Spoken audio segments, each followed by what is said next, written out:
Hello, my name is Dina Bailey, and I am the CEO of Mountaintop Vision. As a consultant, I have been working with the California Association of Museums to develop CAM's Equity Action Plan.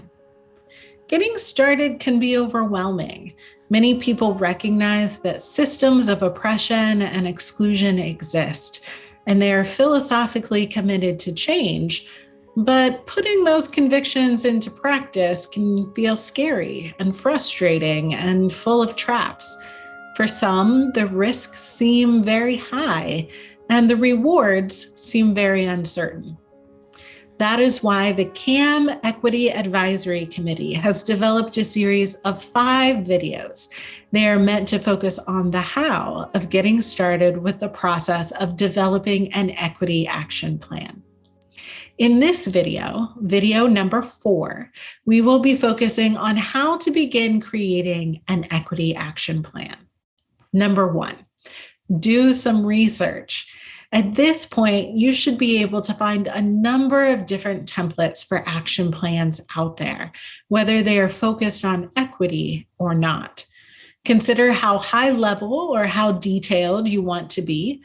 Consider who your audience is for the action plan, and think about what you will need to hold yourself collectively accountable.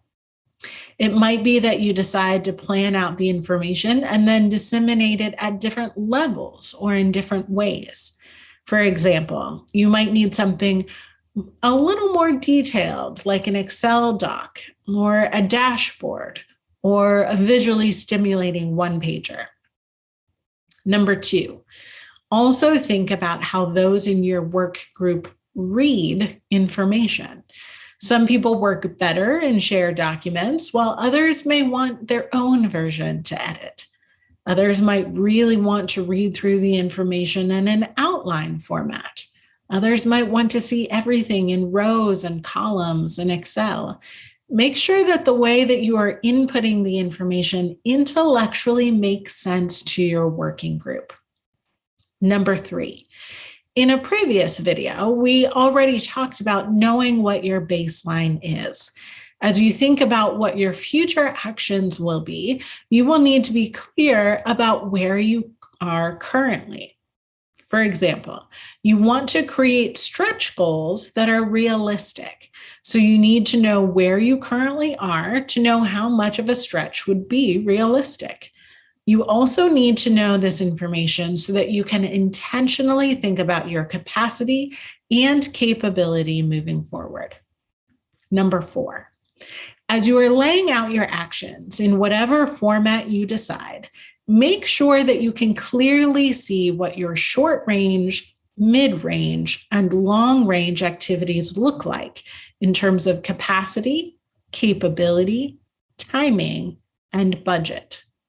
It often happens that folks add a lot into the short range and then can't accomplish everything in the time allotted. Or it may be that you haven't thought realistically about the financial or labor cost and need to raise funds for staff or the project that would necessitate moving that activity farther out on your timeline. Number 5, in previous videos, we have also talked about people's inclinations to see equity work as abstract. Make sure that you can clearly measure the progress and success of your work. Here's a formula that might be helpful. Goals equal action plus detail plus metric plus unit plus deadline. All right, here's an example. Maintain diversity of CAM board members with 75% or more identifying as BIPOC, Black, Indigenous, people of color, or more than one race, rural museum workers, and or EMPs, emerging museum professionals, at the end of 2022. All right, you have the action, maintaining diversity, right? You have the metric, right? As we're thinking about diversity specifically, you have the unit, the CAM board, 75%, in these specific areas, and you have the deadline by the end of 2022. All right.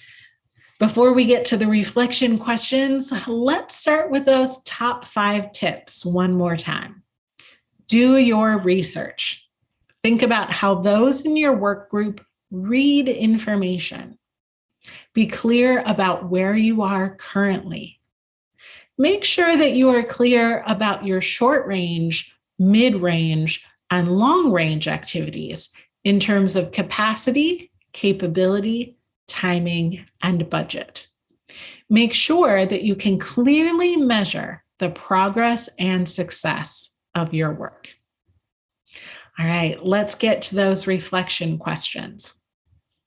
Who will be seeing the Equity Action Plan, and how do you develop the final plan in a way that is most beneficial to those who will see it? Who will be working on the deliverables in the future? Do they have enough clarity on expectations? Do they have enough detail that you've set them up for success? At the same time, is there enough room for flexibility, creativity, and adaptability? Who will be approving the Equity Action Plan? Who will be held accountable to the results of the Equity Action Plan?